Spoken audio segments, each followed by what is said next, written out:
paz do Senhor, irmãos. Bom dia. Graça e paz seja com todos. Vamos abrir a palavra do Senhor no Evangelho de Lucas. Evangelho de Lucas, capítulo 10.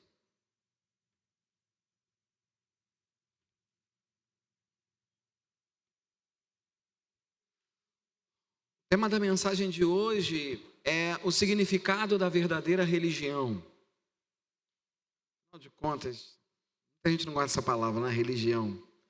Mas meu objetivo é falar sobre o significado da verdadeira religião à luz do Evangelho de Jesus. Evangelho de Lucas, capítulo 10. Minha versão é NVI, Nova Versão Internacional. Evangelho de Lucas, capítulo 10. Nós vamos ler do versículo 25 ao versículo de número 37. Aqui a epígrafe ou subtítulo dessa perícope, dessa passagem, é a parábola do bom samaritano. Eu não gosto desse adjetivo, porque no original é samaritano. Aí eu vou explicar por quê. Então, como a gente sempre discorda de alguma coisa, faz parte, né? Não tem jeito. Eu não gosto desse título. Prefiro falar a parábola do samaritano. Não a parábola do bom samaritano, porque na parábola ele é apresentado como samaritano. Para quem tem essas Bíblias, como a minha, a epígrafe não faz parte do texto original. É um subtítulo que a editora, a Sociedade Bíblica que concebeu ali aquela edição da Bíblia, ela faz a seleção. Então, as epígrafes não fazem parte, as epígrafes não são canônicas, as epígrafes não fazem parte do texto original. É importante que a gente entenda. Na verdade, nem os capítulos, nem os versículos fazem parte do texto original. Isso é para facilitar a nossa localização, a nossa leitura, né? Então, leiamos a palavra de Deus, Evangelho de Lucas, capítulo 10, a partir do versículo 35. Certa ocasião, um perito na lei levantou-se para pôr Jesus à prova. Ele perguntou: Mestre, o que preciso fazer para herdar a vida eterna? O que está escrito na lei? Respondeu Jesus. Como você a lê? Ele respondeu: ame o Senhor seu Deus de todo o seu coração, de toda a sua alma, de todas as suas forças e de todo o seu entendimento, e ame ao seu próximo como a si mesmo. Muito importante a gente colocar essa referência aqui. Seguindo, disse Jesus: você respondeu corretamente.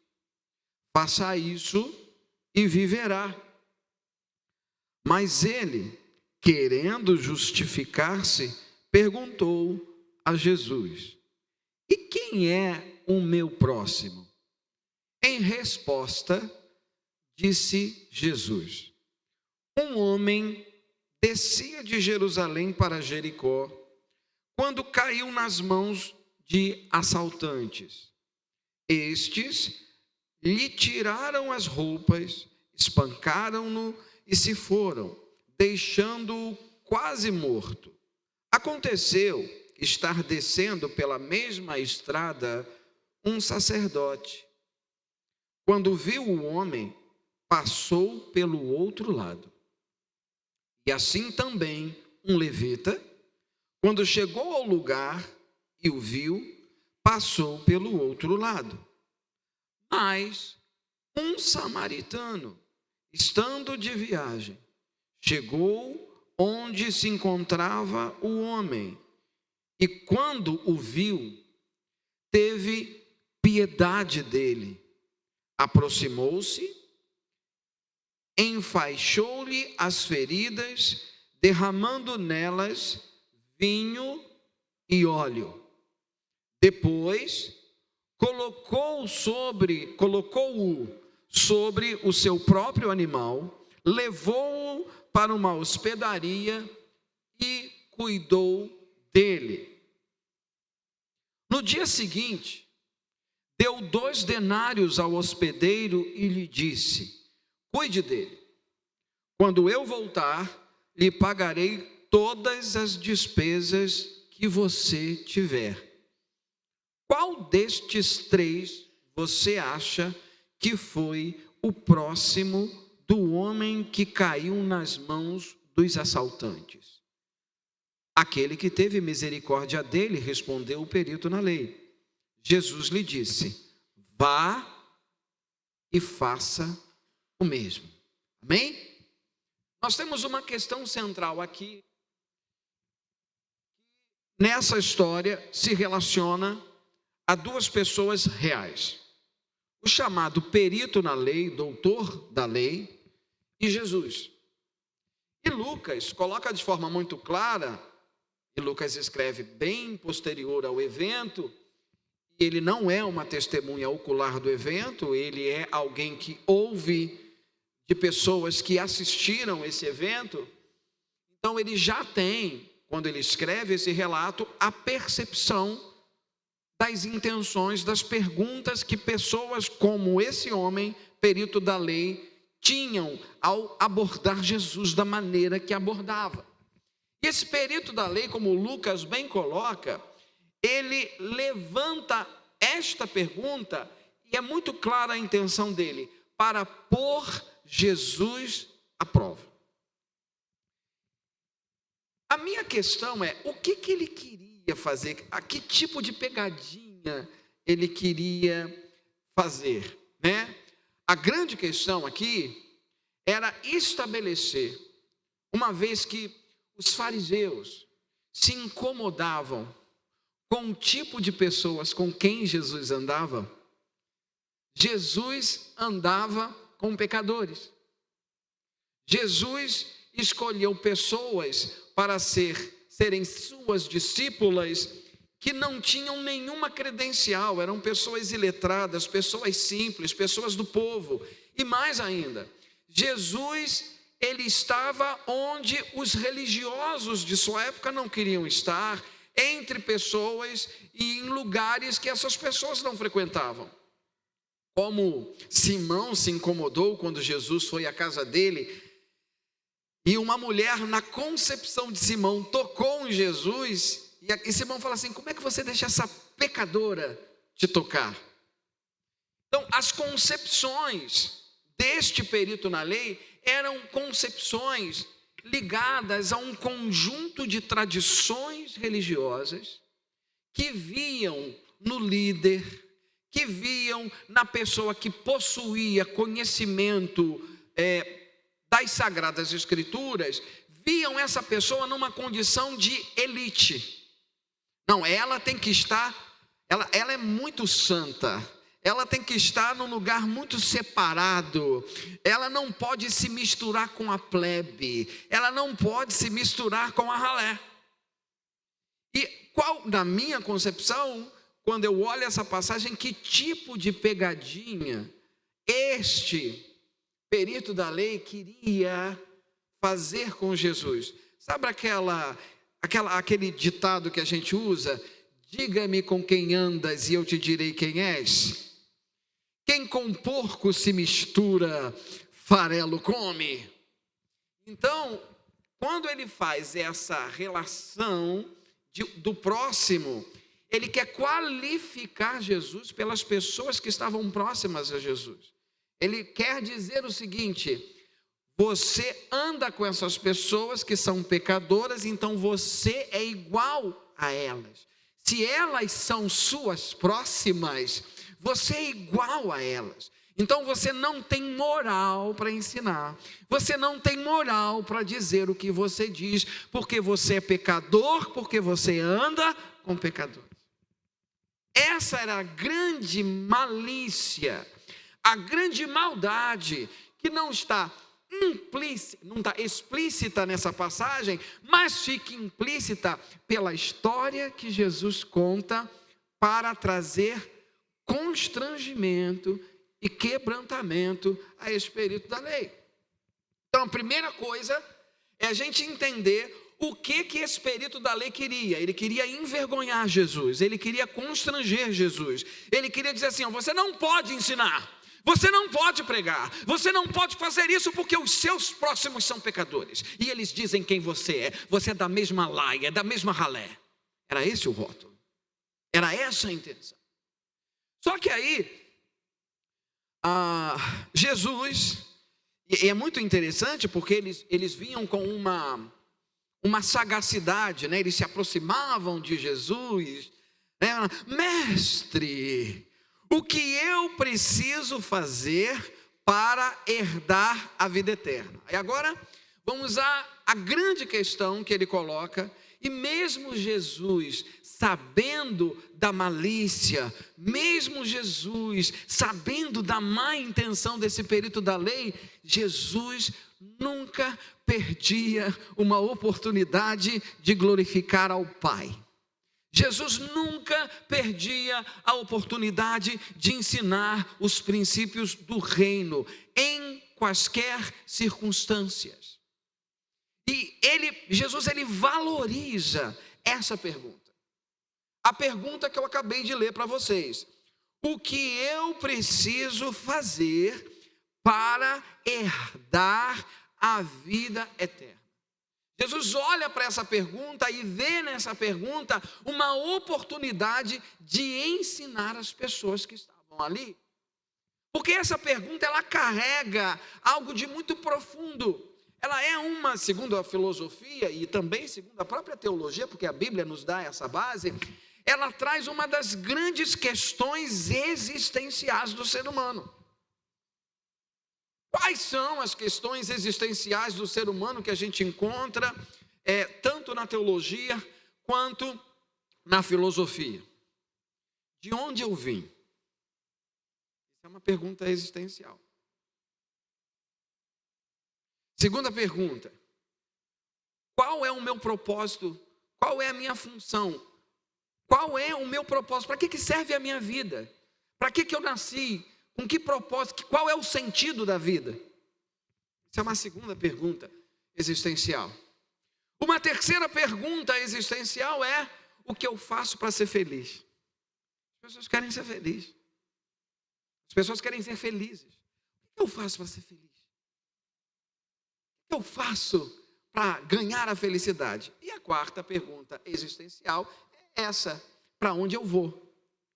Ou seja, quando eu morrer, quando o meu corpo aqui se deteriorar, para onde eu vou? É a quarta pergunta existencial. E essa concepção de para onde eu vou quando a morte chegar, é entender que a morte não é um fim nela mesma. Que existe vida após a morte. Que existe algo além do mundo físico que os nossos olhos veem. E todo ser humano tem dentro de si essa preocupação. Por quê? Porque a morte, ela nos dá um sentido de finitude. Pelo menos de encerramento do ciclo. Eu disse essa semana, na semana retrasada eu estava num velório. Eu falo isso abertamente. Eu tenho muita dificuldade de lidar com a morte. Não porque eu tenho medo da morte. Eu estou falando aqui, estou abrindo meu coração para os irmãos. Falando da minha fragilidade. Não porque eu sei para onde eu vou. Mas eu tenho muita dificuldade de lidar com a morte quando uma pessoa que eu amo se vai. Eu tenho muita dificuldade de lidar com a perda. Eu não gosto de perder pessoas queridas. Estou sendo bem franco com os irmãos. Mesmo sabendo que eu vou encontrar esta pessoa no céu, mesmo sabendo que a eternidade nos aguarda, enquanto eu estou aqui e, sobretudo, quando o meu luto é muito recente, dói perder quem se ama. E eu não sei lidar com a morte. Por isso que um dos maiores desafios para mim no ministério é fazer cerimônia fúnebre. É muito difícil para mim. É muito difícil. Eles sabem disso. Quando tem cerimônia fúnebre, o que eu tento correr para não ir, eu Só vou em último caso porque é algo que me dói muito, algo que mexe muito comigo, não porque eu não tenha esperança, não porque eu tenha medo, não tenho nenhum medo da morte, mas eu admito a dor da perda.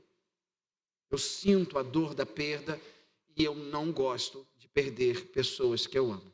Eu tenho muita dificuldade de deixar, eu tenho muita dificuldade de romper. Mas nesse sentido, cada um de nós, quando olha a morte, não na perspectiva de um ente querido que a gente perde, que foi o caso que eu acabei de falar, mas quando a gente olha a morte na perspectiva do que a morte significa para nós mesmos. É aquela questão, se eu morrer agora, eu tenho certeza da minha salvação? Eu tenho paz nisso? Eu descanso nisso? Eu tenho a plenitude de que existe uma existência superior e melhor do que aquela que eu vivo hoje? Sim, eu tenho. Eu não sou abalado pela incerteza do que vem depois. Eu não tenho nenhum medo da minha morte. Eu não tenho nenhum medo do Senhor me levar, como diz aí, de cantar lá a minha senha. Não tenho nenhum, porque eu tenho plena convicção de que a minha condição será superior, melhor, e eu estarei num estágio de plena felicidade. E a pergunta desse homem é exatamente essa. Senhor, eu quero saber. Eu quero uma garantia. Herdar a vida eterna na cabeça dessas pessoas é: o que eu faço para ir para o céu? Como eu faço para me salvar?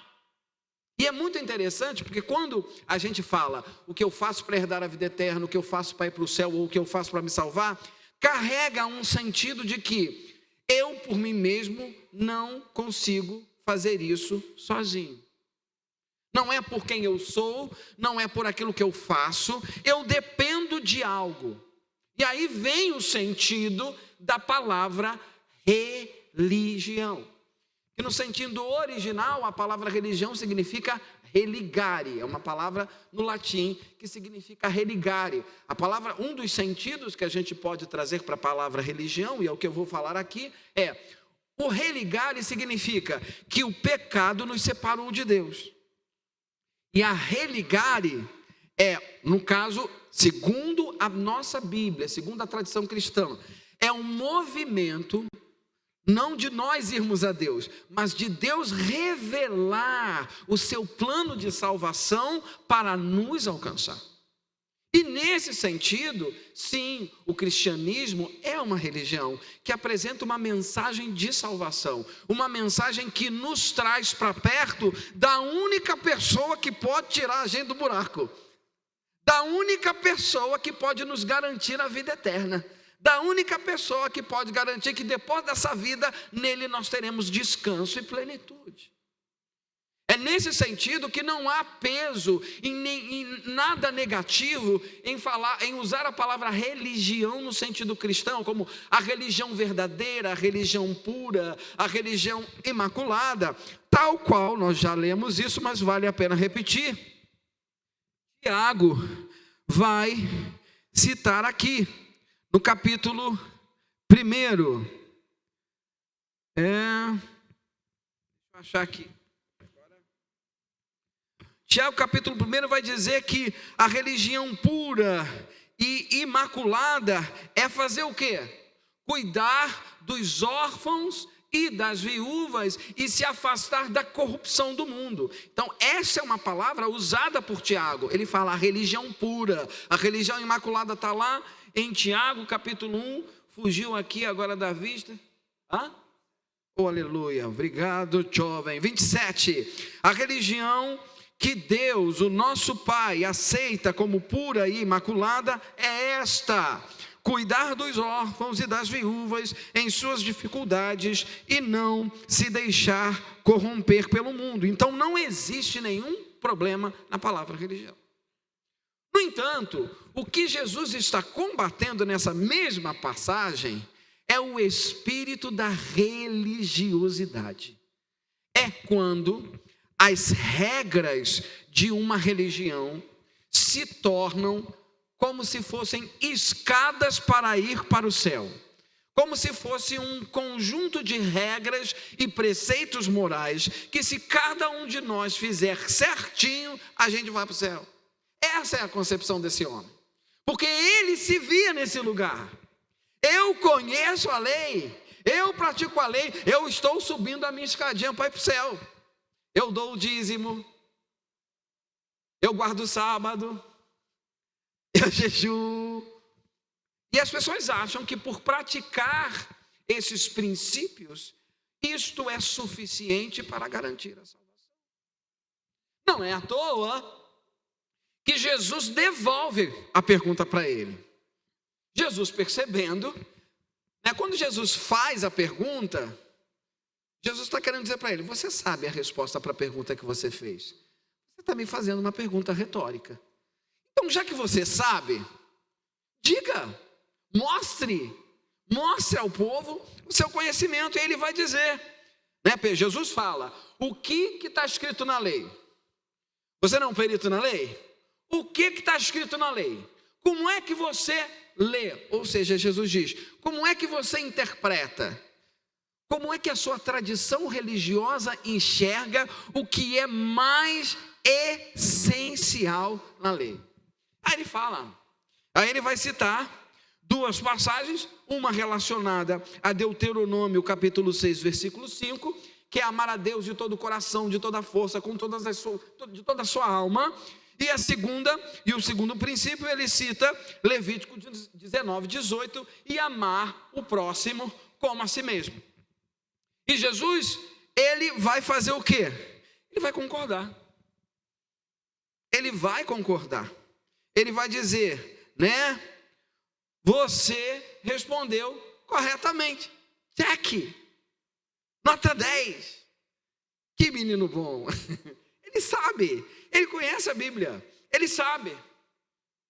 Mas você acha que ficou aí? O perito da lei, qual era a intenção do perito da lei? Colocar Jesus à prova.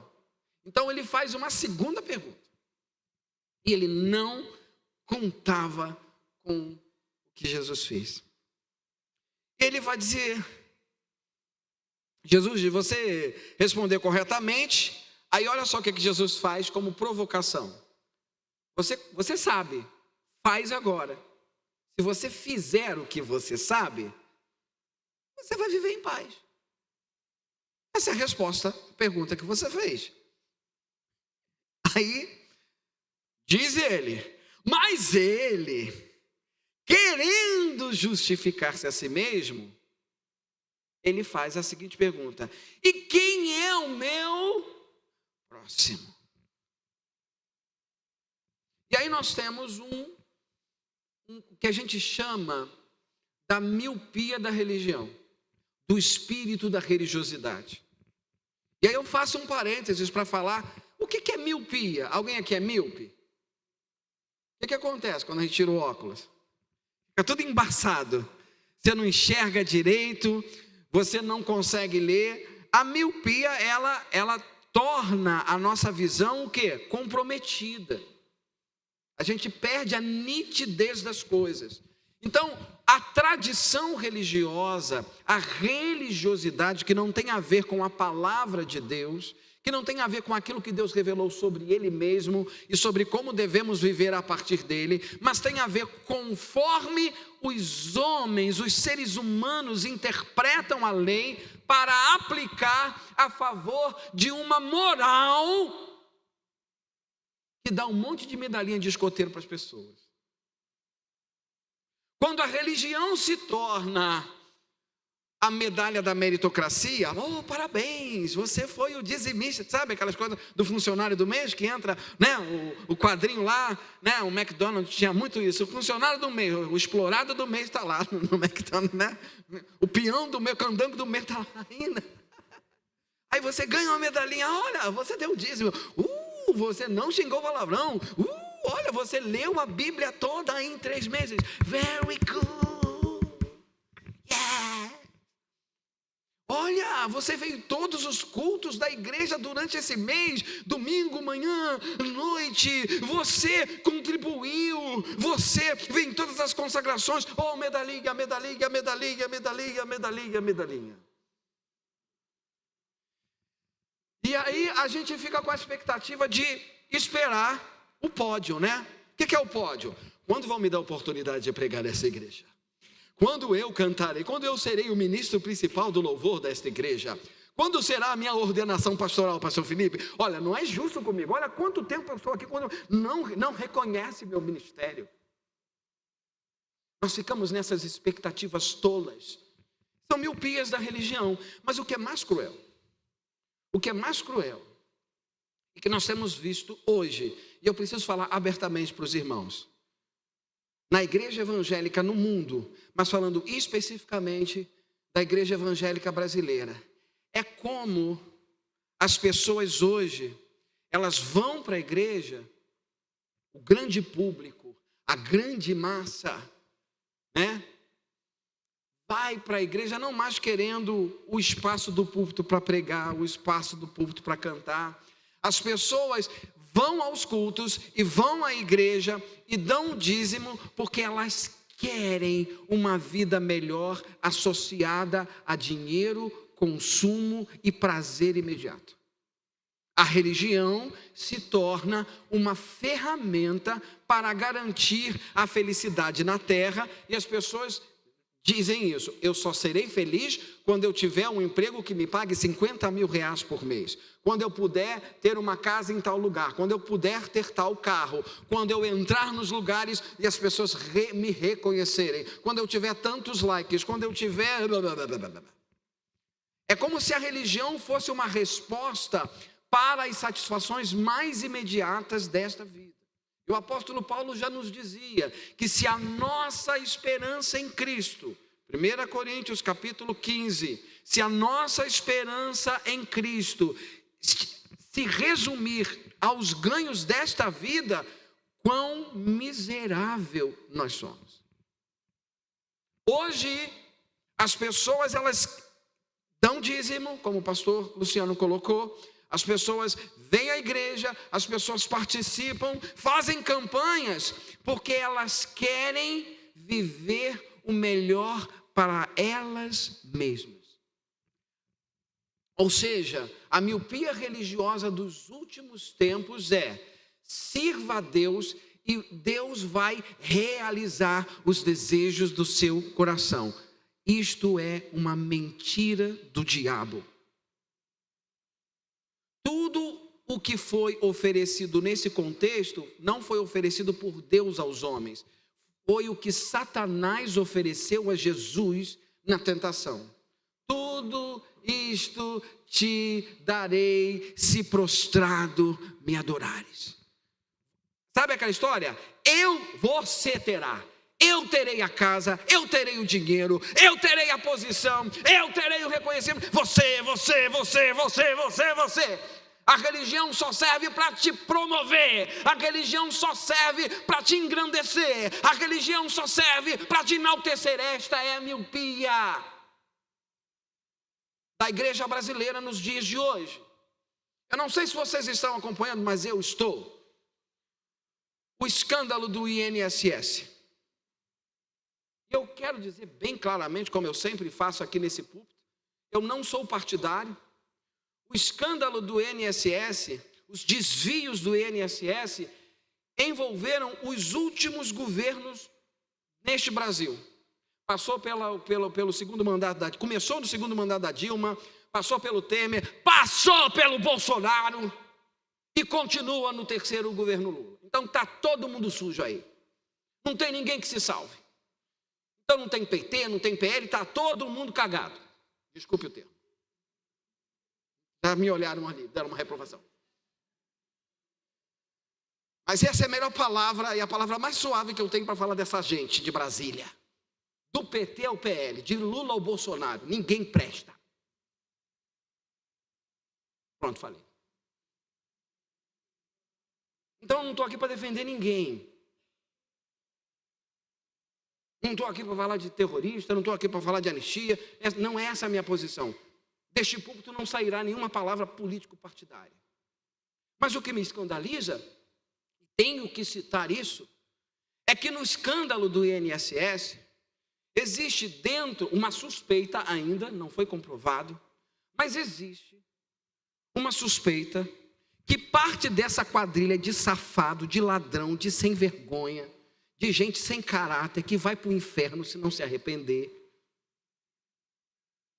Parte dessa quadrilha que está desviando o dinheiro dos aposentados é composta por jovens de menos de 40 anos, que estão ostentando com relógio de milhões,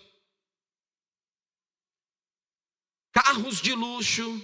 Tem um que tem 23 carros na garagem, dentre esses 23, uma Ferrari de 4 milhões. Um vinho na sua adega que custa 200 mil reais. É disso que eu estou falando. Que vai para a Europa, como se a gente fosse dizer assim, eu vou passar esse final de semana lá na região dos lagos. O infeliz fala assim, não, eu vou para a França, ali, pegar meu jatinho e vou. Em cima do dinheiro do aposentado, do necessitado, do carente. E para minha decepção, desses jovens de 40 para baixo, tem gente que está envolvida com a igreja evangélica, segundo suspeitas. E não é perseguição religiosa. Porque essas pessoas são... E também não estou dizendo que as igrejas estão envolvidas. Apenas estou dizendo que essas pessoas se dizem evangélicas. Diga-se de passagem. Não estou querendo levantar acusação contra líderes pastorais e nem contra instituições religiosas. Mas o que me assusta são jovens de 40 anos para baixo que estão ostentando esse nível de futilidade de vida e que ainda têm a coragem de se dizer evangélicos. E não satisfeito, eu fui investigar algumas dessas pessoas por conta própria e eu encontrei, sim, um vídeo onde essa pessoa está dando testemunho na igreja. E o testemunho que essa pessoa dava era essa moeda de troca, Luciano, de barganha, de que dá o dízimo dos dízimos, e depois que passou a dar o dízimo, a empresa começou a crescer. E tudo, ou seja, o que mais me assustou, se esse homem vai ser acusado ou inocente, Deus e a justiça brasileira fará o seu serviço, mas o que mais me assustou é o espírito de mamon que está por trás desse jovem, dentro de uma igreja, resumindo a bênção de Deus e a graça de Deus ao quanto a empresa dele foi capaz de crescer financeiramente. Ele conseguiu traduzir, resumir a salvação, a mensagem de Jesus, ao quanto a igreja faturou no ano. E uma pessoa que vê a bênção somente no financeiro, não que Deus, aqui ninguém é São Francisco de Assis, nem eu, não fui chamado para ser. Gosto de boas coisas, quero morar num lugar bem melhor do que estou morando atualmente. Não preciso nem dizer, os irmãos já sabem disso, os amigos me conhecem. Eu faço piada com a minha própria vida. Quero ter um carro melhor, amo comer bem. Me chamava para comer, coco bambu, tá bom. Eu gosto de comer bem, eu gosto de vestir bem, adoro viajar, adoro o clima de aeroporto, eu gosto, gente. Não existe pecado nisso. Não existe pecado em você querer ter uma boa vida. O pecado é você fazer disso a bênção, fazer disso o lugar de glória, fazer disso o lugar de salvação. Se alguém tiver uma casinha assim simples, numa ilha em Angra, quiser me convidar, estou me oferecendo. Lógico que vou. Eu gosto, gente. Quem não gosta? Não, o problema não é esse. O problema não é querer morar bem, o problema não é querer ter um bom carro, comer bem, nada disso, vestir bem. Não tem problema nenhum com isso. O problema é quando você faz disso o seu objetivo de vida e chama isso de chamado e ministério. Essa é a miopia da religião. Aí vem Jesus e dá-lhe uma lapada no candango aqui. Vem Jesus e sacode as estruturas, não é só dele, mas nossa também. Porque o que Jesus fala mexe comigo. O que Jesus fala nesse trecho, quando ele fala do samaritano, põe os meus sonhos em xeque. É como se Jesus de repente chegasse para mim e falasse assim: olha, você quer uma casa boa em Cambuinhas, a uma quadra da praia, mas eu quero que você abra mão disso para viver missões na Índia.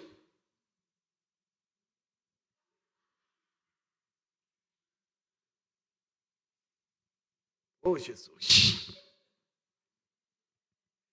vou ser bem franco com os irmãos, se Jesus falasse isso comigo, eu ia sentir bastante.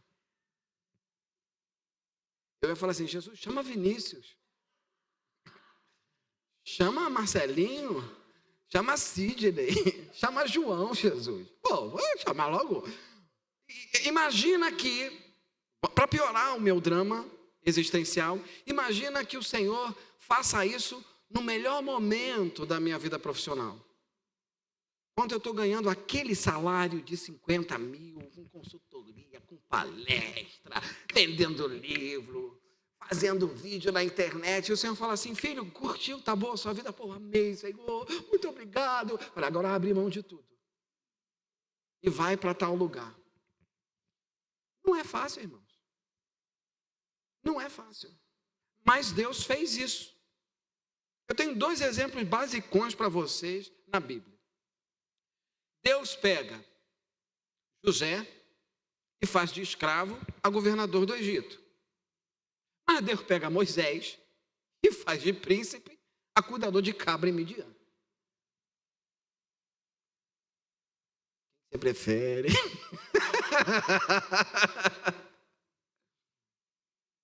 A grande questão não tem a ver com o que você perde ou ganha nessa vida, mas é você viver a vontade de Deus na sua vida. Porque o sentido de felicidade e plenitude não está no que nós temos, mas na convicção de que estamos vivendo a vontade de Deus. Que não vai ser fácil, mesmo que a gente saiba. Eu me imagino numa situação dessa, lá na Índia, imagina na Índia, naquele perrengue, passando toda a dificuldade. Você acha que o diabo e até mesmo as minhas memórias não vão me trazer: mas quando eu estava naquele hotel, naquela água de coco, aleluia. Porque nós somos humanos. Isso faz parte da nossa existência, o conflito, a crise, a falha, a ambição, e não tem problema. Jesus sabe que a gente não presta. Essa é a verdade. Que a gente é tudo caído.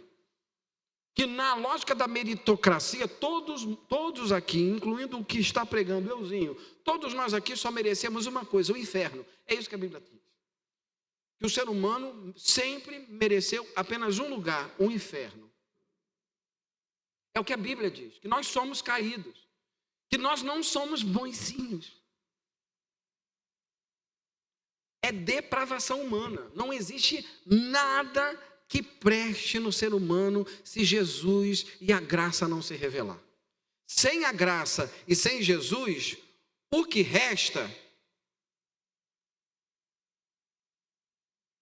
é aquele cheirinho quando a pessoa é enterrada, vai ser enterrada depois de muitos dias, que não pode nem abrir o caixão, porque se abrir o caixão sai aquela murrinha. Isso é o que resta para nós, sem a graça de Jesus. Não existem pessoas boas por si sós. Ninguém aqui ganha medalhinha. Ninguém aqui ganha troféuzinho. Não existe mérito no reino, existe graça. Graça, como o nome já diz, é favor e merecido. Ninguém merecia, mas Deus quis dar. Ninguém merecia, mas Deus quis abençoar. Ninguém merecia, mas Deus quis nos presentear com o seu Filho, com a sua salvação. Essa é a grande questão. Só que aí vem o movimento de Jesus para nos tirar dessa miopia. Por quê? Porque nesse movimento das pessoas quererem para si, elas começam a fazer o que é muito ruim no crescimento espiritual e na espiritualidade humana. As pessoas começam a medir a sua saúde espiritual por aquilo que elas fazem individualmente. Eu oro, eu jejuo, eu leio a Bíblia. Eu, quando não venho para o culto, assisto os cultos. Eu adoro no meu secreto. Secreto virou uma moda, né? Eu estou no secreto. Eu e o secreto. É o povo que só está no secreto, igual o Batman na caverna. Só no secreto, só no secreto, só no secreto. Nada contra o secreto. Mas quando é só ele, Sai daí acomodado. Tem que tomar um T igual Elias tomou.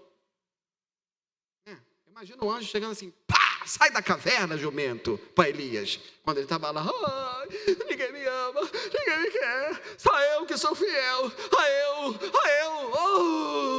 que coisa irritante. Ainda bem que eu não sou Deus, porque senão eu já tinha matado um monte, inclusive a mim mesmo. É chato isso, essas pessoas, sabe aquele demônio daquela hiena, vida, dia, pobre de mim, ninguém me ama, ninguém me quer, eu estou desempregado, acorda, chacode, você, tem que fazer assim, irmãos, para com essa peninha de você mesmo. Pena e culpa não tira você do lugar de letargia, do lugar de paralisia. Pena e culpa não muda a sua vida. Sai desse lugar. Enfim, e aí Jesus ele fala, a verdadeira religião não está em olhar para você, não está em querer para você, não está em fazer para você. A verdadeira religião está em querer para o outro, em ser para o outro, em servir ao outro, em se dar para o outro. O exemplo que Tiago nos deu no capítulo 1, versículo 27, olhando a figura da viúva e do órfão, são figuras de pessoas desamparadas, pessoas que precisam de apoio, precisam de auxílio, não há ninguém por elas. Então nós precisamos ser esse amparo, ser esse acolhimento, ser esta mão estendida, nesse sentido que Tiago fala. Mas o próprio Jesus vai falar no Evangelho de Marcos, porque o Filho do Homem não veio para ser servido, mas para servir e dar a sua vida em resgate de muitos. O próprio Jesus vai falar lá em Marcos, capítulo 8. Está difícil Jesus hoje, mas eu e você vamos sobreviver ao fim dessa mensagem. Acredite, mesmo que saiamos manco como Jacó, a gente vai sobreviver. Diz assim, Marcos 8, então ele chamou a multidão, 8:34, então ele chamou a multidão e os discípulos e disse, se alguém quiser acompanhar-me, negue-se a si mesmo, tome a sua cruz e siga-me, pois quem quiser salvar a sua vida, a perderá, mas quem perder a sua vida por minha causa e pelo Evangelho a salvará. Pois que adianta o homem ganhar o mundo inteiro e perder a sua alma? Ou o que o homem poderia dar em troca da sua alma?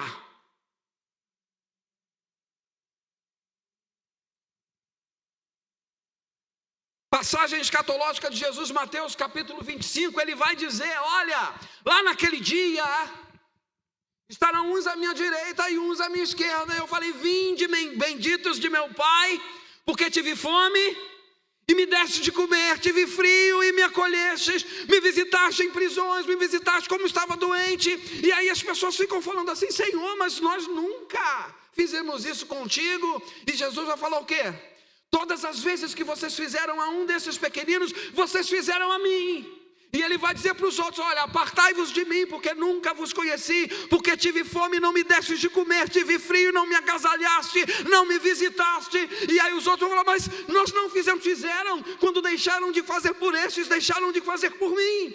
Então Jesus está dizendo que a religião verdadeira, ela se estabelece quando eu adoro a Deus servindo ao meu próximo. Essa é a essência. Não é sobre mim. E só vai ser sobre Deus quando eu servir a quem Deus ama. Não é sobre mim, é sobre Ele. Como? A quem você serve em nome dEle. A quem você ama em nome dEle. A quem você abençoa em nome dEle. A ninguém. Então não é sobre Ele, é sobre você. Enquanto você estiver no centro da questão, nunca será sobre Deus. Deus será o centro da questão quando o seu próximo estiver no centro.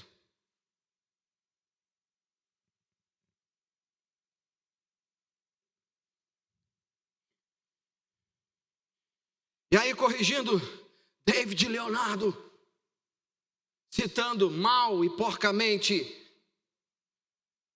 o livro Uma Vida com Propósito.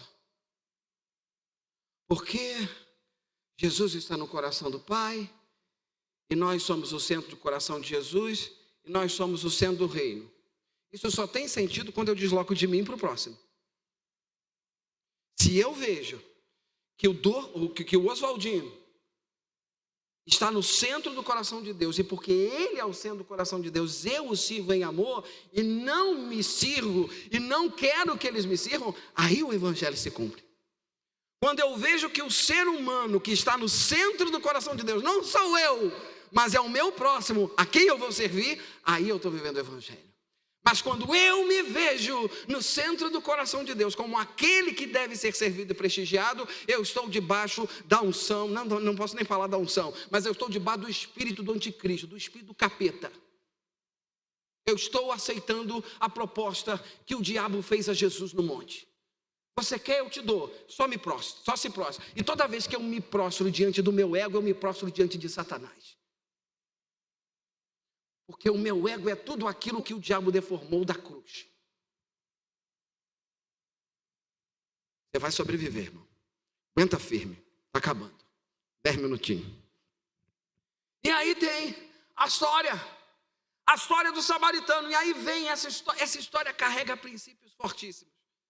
Primeiro princípio, nós temos 4 personagens nesta história que Jesus conta, nesta parábola que Jesus conta.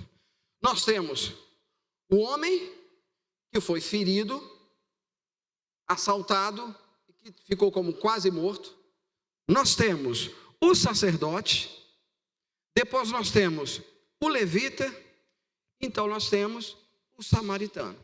Esses são os personagens que ganham evidência na narrativa de Jesus. Primeira questão, vamos pegar o caminho que o cabra está fazendo, de Jerusalém para Jericó. Só para a gente entender no mapa, Jerusalém para Jericó é do centro para o sul. Só para a gente ter uma ideia. É como se a pessoa estivesse indo de Friburgo para Resende, no Rio de Janeiro. Do centro elevado para o sul. Então, e essa estrada, realmente, Jesus estava falando de uma estrada que existia, que era extremamente perigosa. Aqui em Niterói, a gente tem assim algumas informações. Por exemplo, passei pela Garganta 11h30 da noite. Tá maluco, cara? A Garganta, o nome já diz. Quando você passa diante de determinados lugares, risca a faca, jockey, para não dizer que eu, não deixar de homenagear o meu bairro querido, jockey, Anaia, Fonseca entrando ali para o Santo Cristo. Você vai cortar, se a Alameda estiver engarrafada de madrugada, você vai cortar pelo Morro do Céu? Não vai, porque você é maluco. Então, era mais ou menos a ideia dessa estrada. Um certo homem foi andar pela Garganta, assim, passear pela Garganta, às 11h30 da noite, em direção ao centro de Niterói. Mais ou menos isso que esse homem estava fazendo. Então, era uma estrada perigosa. Era um caminho perigoso. Nessa sequência, acontece o que é óbvio. É a mesma coisa andar pelo Rio de Janeiro. Foi assaltado, me conta uma novidade. Fulano foi assaltado. Onde? Na Garganta. Queria também, pediu. É isso que a gente fala. Então, mas enfim, nesse contexto ele estava lá nesse lugar. E ele foi assaltado. E aí vem a primeira pessoa. Porque a pergunta, entenda, Jesus está contando essa história para o perito da lei, para explicar para o perito o conceito de quem é o próximo dele. Então, se é uma pessoa que está saindo de Jerusalém na direção de Jericó, primeira informação que nós temos, é um judeu. É um judeu. É um irmão judeu. Aí passa quem? O sacerdote, uma liderança espiritual, uma liderança religiosa. Alguém que prega o amor, a compaixão, o acolhimento. Aí vê lá um mulambo e fazem, eu vou sair daqui logo porque o próximo sou eu. Esse aí já se ferrou, pelo menos eu não vou. Está pensando no próximo ou em si? Em si, egoísmo. Religião míope, religião equivocada, religião vista pela tradição religiosa. Aí passa o levita, aí o levita é o diácono, né? Como se o sacerdote é o pastor, o levita é o diácono, é o candidato ao pastorado, né? Aí vai lá o levita, vê, fala assim, tá brabo, hein? Vou sair daqui. Meteu o pé porque aqui a coisa está difícil. Ele não olha o ser humano, ele olha o perigo que ele pode correr. Os dois estão olhando para si mesmo, amando a própria vida e não se compadecendo por aquela que estava ali. E o texto é muito claro. Ele ficou quase morto. Então ficava nítido que se alguém passasse por perto, percebia que ele estava vivo e precisava de ajuda. E se não fosse ajudado e abandonado, a probabilidade de morte era, não sou eu, deixa, já está mulambado, que morra, agora eu vou seguir a minha vida. Você não recebeu porque você não teve fé. Você está na miséria porque você não estudou, porque você não trabalhou. Agora se vira aí, porque eu estou bem, eu estou sendo abençoado. Eu vou atrás do trio na marcha para Jesus mostrar que eu sou evangélico e que os evangélicos são uma potência nesse país. Hipócrita, mentiroso, filho do diabo. É isso que essas pessoas fazem quando agem desta forma. Seguindo, você vai sobreviver também, aguenta firme. Passou o levita. Aí vem quem?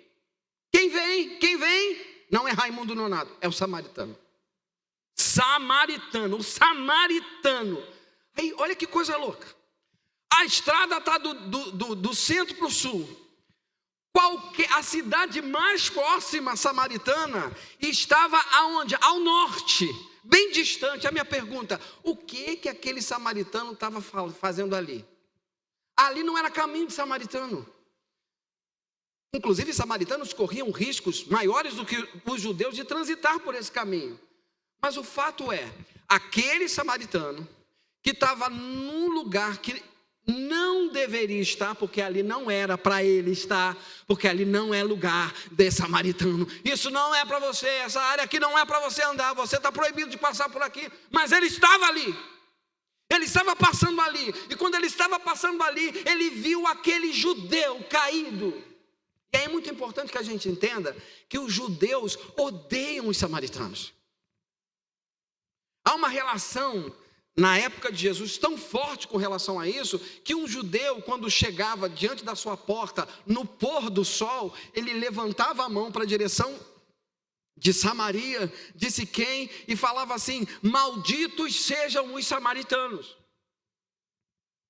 por conta de uma divisão religiosa, que não dá para a gente falar aqui porque o tempo já se foi, mas o que é importante a gente entender, samaritanos não se dão, judeus não se dão com samaritanos, e samaritanos não se dão com Jesus. Se você perceber, olha que interessante, essa passagem está no capítulo 10, no final do capítulo 9, lá no finalzinho, se você ler com atenção em casa, marca aí, você vai ver que quando Jesus estava a caminho de Jerusalém, ele tinha que passar por cidades, porque ele estava vindo do norte para o centro, ele tinha que passar por cidades samaritanas, e a Bíblia diz nessa passagem, no final do capítulo 9, que quando os samaritanos entenderam que Jesus estava a caminho de Jerusalém, proibiram Jesus de entrar.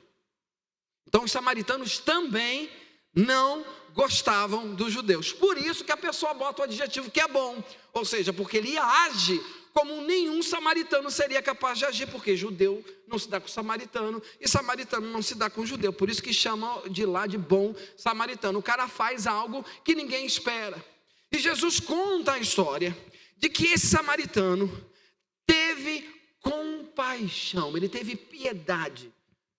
Jesus não diz que esse samaritano era seu discípulo, Jesus apenas mostra um comportamento, um sinal de que este samaritano olhou para aquela pessoa e sentiu, eu posso ser útil, eu posso ajudar, eu posso acolher, eu posso ser uma solução para ele neste momento. E aí esse samaritano, ele tenta animar esse homem, e fala uma coisa linda. Ele coloca sobre a ferida do homem assaltado, ele coloca azeite e vinho. Existia uma função realmente medicinal nesses dois elementos.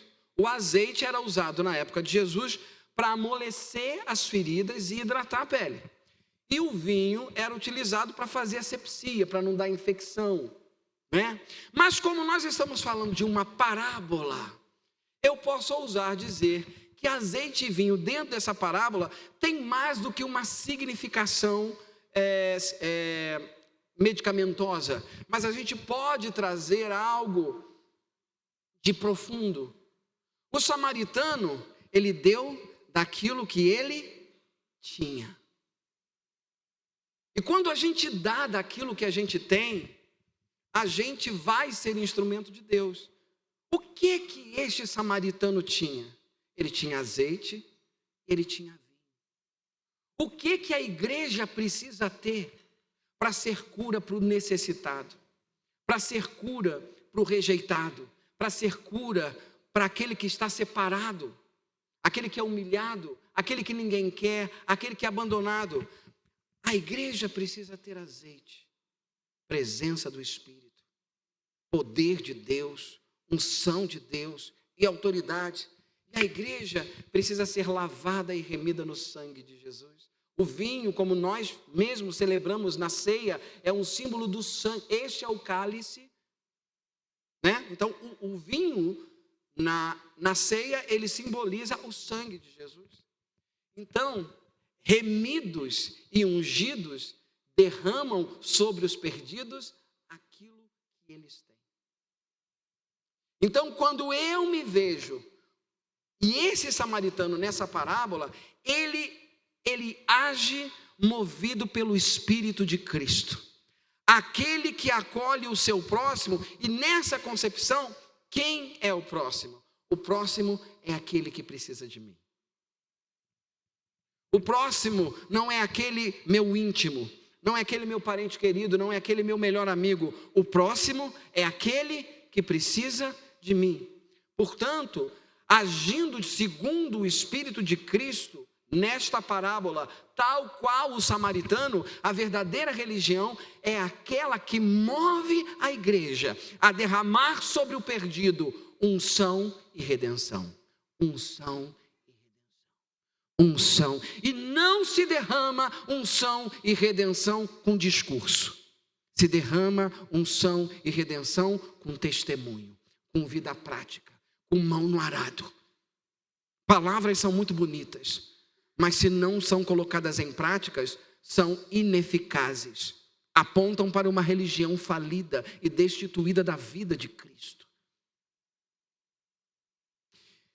Então, respondendo ao tema dessa passagem, a verdadeira religião é aquela que leva a igreja, movida pelo Espírito de Cristo, a ter a vida de Cristo em si na prática com todo aquele que precisar de nós. Essa é a resposta dessa pregação, segundo o que nós meditamos em Mateus, capítulo 10, a partir do versículo 25 ao versículo 37. Quão distante nós estamos dessa religião verdadeira? Quão próximos nós estamos?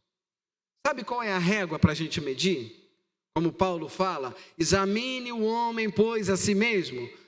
Ou como o Salmo 139 fala para Deus, sonda o meu coração. E vê, quando a gente faz essa sondagem, esse autoexame, e a gente enxerga que é capaz, mesmo sentindo, mesmo reclamando, mesmo em meio à dor, mas a gente é capaz de abrir mão, de renunciar pelo reino, de fazer a vontade do Pai, sabendo que os nossos sonhos podem ser destruídos. Porque Deus não está aqui para realizar os meus sonhos. Por quê? Porque eu não sou Aladim. Eu não sou Aladim.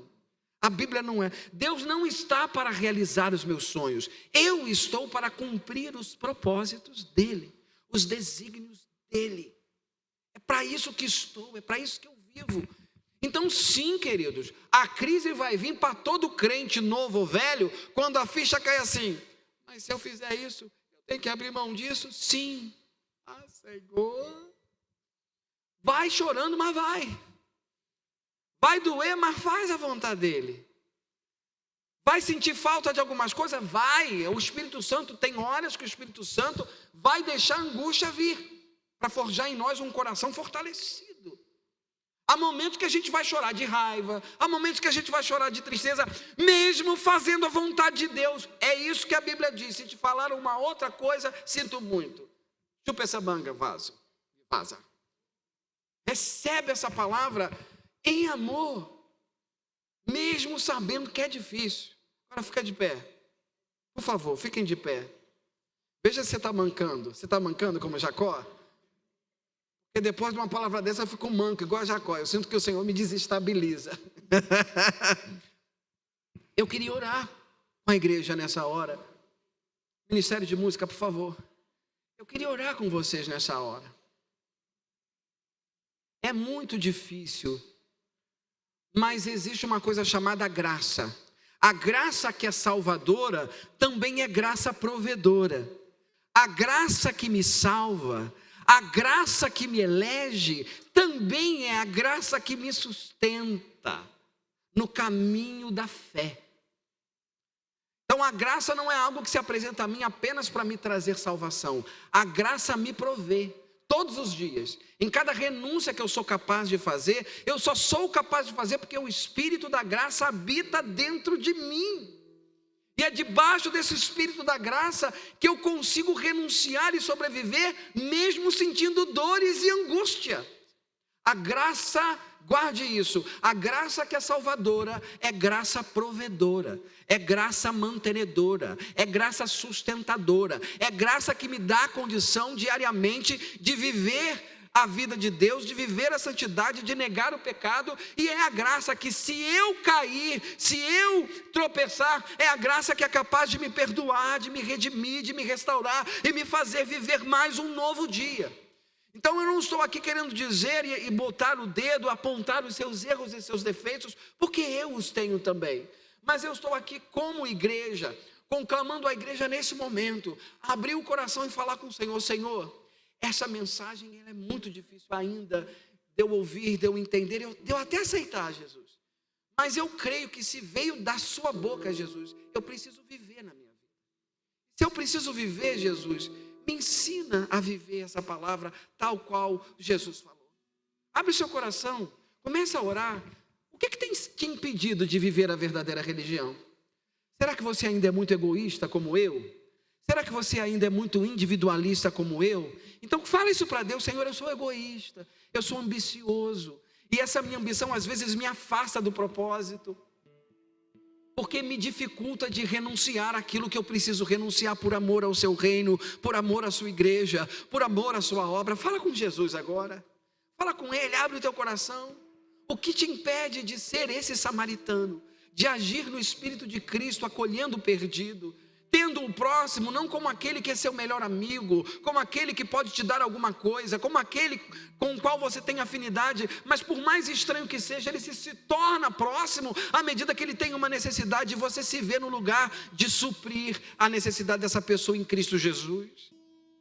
O que te impede? Eu estou muito depressivo, eu estou muito angustiado, eu só olho para mim mesmo. Então nessa manhã eu creio que o Espírito da graça pode trazer cura para a sua vida. Eu creio nesta manhã que o Espírito da graça pode trazer redenção para a sua vida. Eu creio que o Espírito da graça pode trazer cura.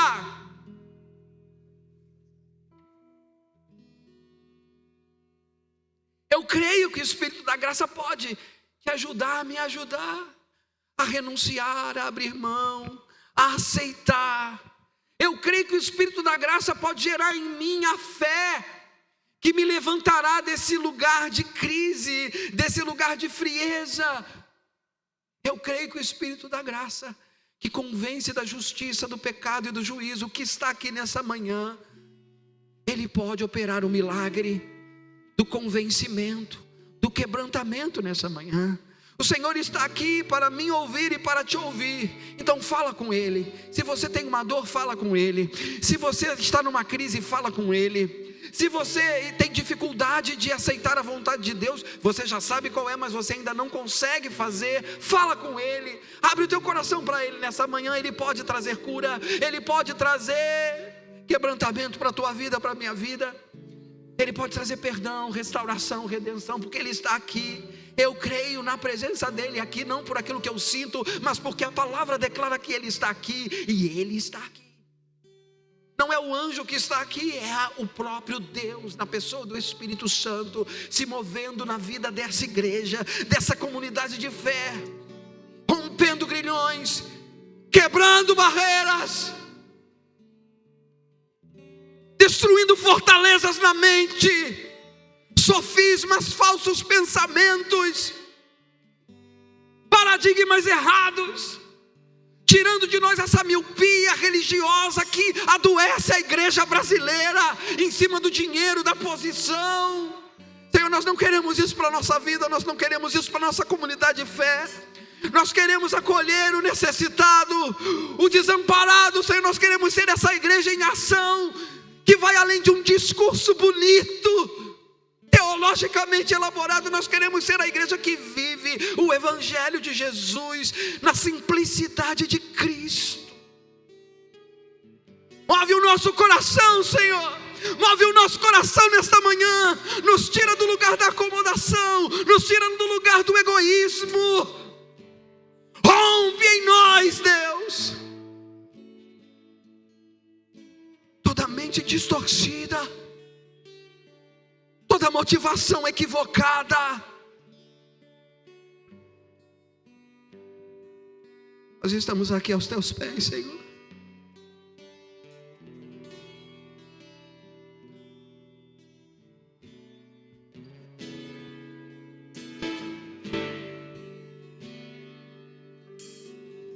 Junto ao poço estava eu, quando um homem judeu viu a sede que havia em mim.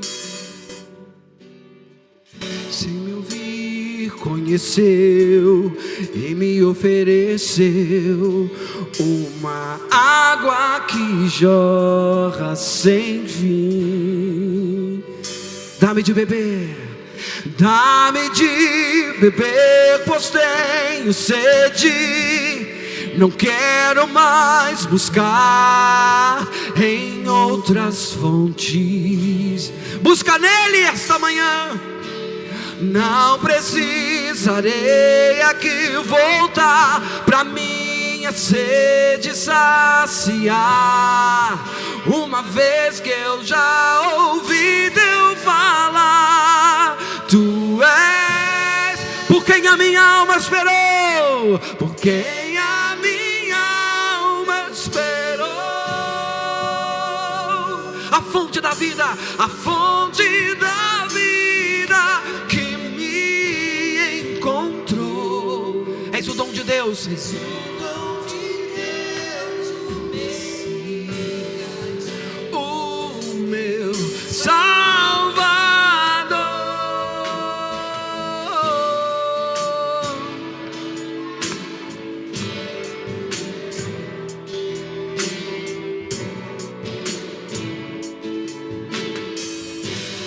Junto ao poço, declare isso. Junto ao poço estava eu, quando um homem judeu viu a sede que havia em mim. Sem me ouvir, conheceu e me ofereceu uma água que jorra sem. Pede a Ele nessa manhã, dá-me de beber, Senhor. Dá-me de beber, pois tenho sede. Não quero mais buscar em outras fontes. Não precisarei aqui voltar. Não precisarei aqui voltar pra minha sede saciar, uma vez que eu já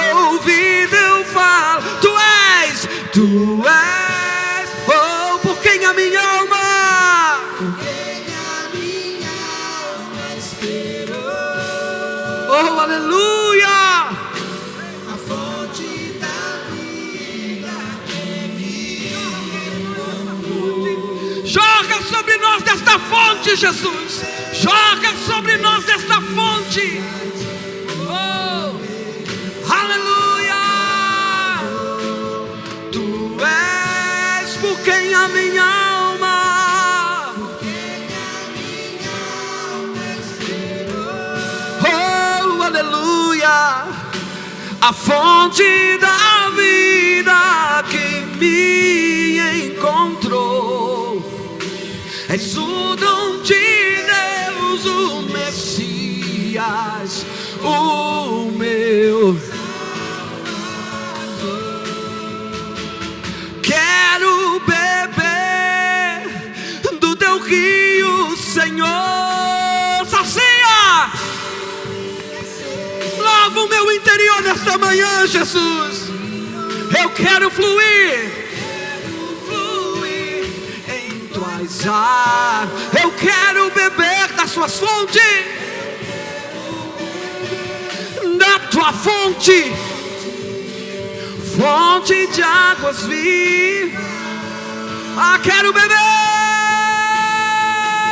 Diga: quero beber do teu rio, Senhor. Lava o meu interior. Eu quero fluir. Eu quero beber da tua fonte, da tua fonte, fonte de água viva. Tu és a fonte, Senhor. Ele está aqui. Tu és o rio, Senhor. Deixa ele fluir na tua vida. Tu és a fonte, Senhor. Deixa.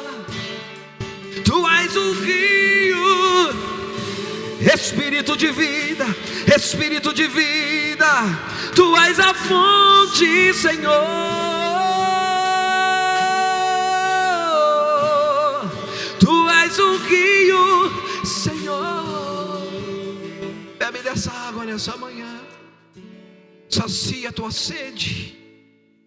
Deixa essa água purificar a tua vida de dentro para fora. De dentro para fora. Deixa Jesus agir nessa manhã na tua vida, derrubando essas fortalezas, esses equívocos, esses sofismas, essas mentiras que você carregou por tanto tempo, escondendo você de você mesmo. Deixa o Espírito Santo revelar as suas verdadeiras motivações. Fala para Ele: Senhor, desnuda o meu coração para que eu possa ver quem eu sou, que eu possa enxergar as minhas motivações, os meus interesses. E se você vê sujeira, eu te convido a se converter nessa manhã, a se arrepender nesta manhã. Senhor, eu me arrependo do meu egoísmo, da minha ambição. Senhor, eu me arrependo das mentiras que eu insisti em contar para mim mesmo, para viver as minhas ambições e nutrir o meu ego doente. Deixa Deus mostrar para você. Não se assusta com o que você vê. Apenas confessa, se arrependa dos seus pecados e se entrega a Jesus nessa manhã, se converte a Ele. Jesus, até hoje eu vivi religião, mas eu quero mais do que essa religiosidade. Eu quero essa verdadeira religião que está em Cristo Jesus, no Evangelho de Jesus, o Evangelho da graça de Jesus. Eu quero isso para mim, Senhor. Eu quero mais do que ser um evangélico, Senhor. Eu quero mais do que dizer que pertenço à igreja evangélica. Eu quero ser um discípulo de Jesus Cristo na minha vida. Senhor, eu quero viver essa palavra poderosa que eu acabei de ouvir e que eu sinto falta de vivê-la. Eu não quero ser mais um frequentador de culto, Senhor. Eu quero sair desse lugar da tradição religiosa. Eu quero mais para mim, Senhor, mas não mais em dinheiro ou posição. Eu quero mais de relacionamento contigo, mais da tua presença na minha vida, mais da tua cura na minha vida, mais da tua restauração na minha vida. Senhor, eu quero transformação de mente. Transformação de mente. Espírito Santo, vem e faz a tua obra. Faz a tua obra nesta manhã. Em nome de Jesus, amém. Pastor Felipe.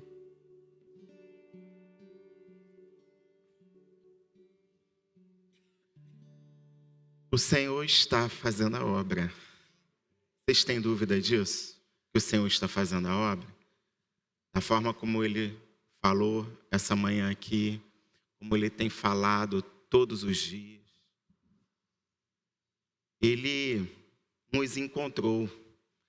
Nós nos encontramos nele um dia na nossa existência. Eu não sei qual foi a data desse dia, desse encontro. Eu sei qual foi a data na minha vida. Quantas vezes essa mensagem que foi ministrada aqui, já foi ministrada em outros momentos aqui mesmo na IBP. Eu já ouvi dessa mensagem em outras igrejas que eu fiz parte. E a sensação que eu tenho é que como se nós fôssemos pedras. E Papai do Céu vai batendo, batendo, batendo, vai martelando, martelando, martelando, martelando. Porque nós somos difíceis. Nós temos um coração muito duro. Mas a notícia boa é que não há impossibilidades para Deus não martelar. Ele vai continuar martelando, martelando, martelando, nos conduzindo a algo que a gente evita, que a gente tenta fugir, mas não tem como fugir. Para poder responder o eis-me aqui, envia-me, Senhor, eu tenho que passar pelo ai de mim. E a gente até quer ser enviado, a gente quer até fazer alguma coisa para Deus, a gente quer até colaborar, a gente até quer estar aqui ajudando as crianças, seja lá onde for que você se identifica. Mas aí Deus nos lembra, como está lembrando aqui essa manhã, olha, eu sei que você quer, mas tem algo que eu quero que eu não abro mão. É trabalhar na perspectiva do ai de mim. Aquilo que Isaías falou no capítulo 6. De você olhar para mim, reconhecer em mim a perfeição de Deus, diz o Senhor, tendo a mim como referência. Eu sei que você conhece o texto bíblico, eu sei que você quer estudar o texto bíblico, mas mais do que estudar e conhecer o texto bíblico, eu quero que você experimente a verdade que liberta, a verdade que faz você todo santo dia gritar, ai de mim, homem pecador, de lábios impuros. Estando diante dessa verdade, Senhor, liberta-me de mim mesmo, liberta-me de todo espírito de religiosidade, liberta-me das minhas vaidades, do meu egoísmo, da minha justiça própria, da minha arrogância, dos meus medos. Revela-me, ó Pai, quem eu sou diante de Ti, por mais que doa, mas chegou a hora de eu começar a me conhecer de verdade. Chegou a hora de eu começar a assumir diante de Ti, diante da verdade que liberta, diante da verdade que cura, diante da verdade que transforma. Chegou a hora de eu reconhecer diante de Ti as minhas fragilidades. Mas, Senhor, mais do que reconhecer as minhas fragilidades, eu não quero virar refém das minhas fragilidades. Mas pela Tua graça eu creio que o Senhor pode me conduzir a uma outra esfera de espiritualidade. É andar apesar de mim, e crendo e tendo a esperança que a cada dia as misericórdias se renovam, que a cada dia o Teu poder trabalha em uma esfera das minhas fragilidades, para que eu não vire refém de mim mesmo. Pai, continua trabalhando em nossas vidas. Eu quero ser o próximo na vida de alguém. Eu quero ter a sensibilidade de fazer a leitura correta dos corações. Quantas pessoas nós perguntamos, está tudo bem? As pessoas respondem, está tudo bem, não estando bem. E mesmo tendo a sensibilidade de perceber que não está bem, a gente se anula. A gente não é o próximo na vida dessa pessoa. Senhor, leva-nos para além de nós mesmos. Leva-nos a de fato servir em amor, em gratidão e em verdade. Pai, obrigado por esse domingo. Obrigado pelo final de semana que nós tivemos aqui, começando na sexta com as crianças. Essa sinceridade das crianças. Senhor, nós queremos ter essa sinceridade também. Senhor, eu quero colocar cada criança que aqui esteve diante de Ti. Senhor, como adultos, como conselheiros, como pais, mães, discipuladores, referências na vida de cada uma dessas crianças. Que a gente não ensine a elas sobre viver no espírito da religiosidade, mas que a gente possa, de fato, mostrar o caminho, a verdade e a vida, mostrando para elas, a partir das nossas próprias experiências, quem é esse Jesus, para que elas possam ter um encontro com Ele. Senhor, derrame sabedoria sobre cada adulto aqui, sobre cada papai, sobre cada mamãe, sobre cada avó, sobre cada avô. Derrama da tua sabedoria, do teu poder transformador. Encha os cálices vazios, vazios de unção. Nos conduz a um nível de intimidade e de mergulho na tua presença. Que nesse domingo, à tarde, à noite, as famílias aqui, principalmente aquelas que têm crianças em seus lares, possam ter um domingo diferente, um domingo de paz, um domingo de abraços, de expressão de amor, de expressão de cuidado. É o que eu te peço, Pai. E eu quero colocar a nossa semana, que vai ser apresentado a cada dia em tuas mãos. Ensina-nos a viver um dia de cada vez. E no dia da dor, no dia da angústia, no dia da maior fragilidade, faz-nos lembrar daquilo que foi ministrado nessa manhã. O mesmo Cristo que é presente, Emanuel, Deus presente, para que a gente possa abrir os nossos corações e diante dele expressar aquilo que tem nos angustiado, aquilo que nos gera dor, aquilo que alimenta os nossos medos, e diante dele, apenas dele, nos render plenamente.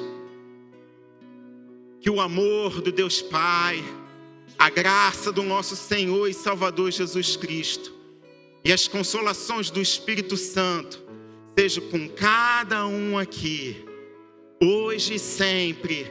Amém e amém. Tenha um domingo super, hiper, mega abençoado na presença de Deus. Vá na paz do Senhor, meu irmão, minha irmã.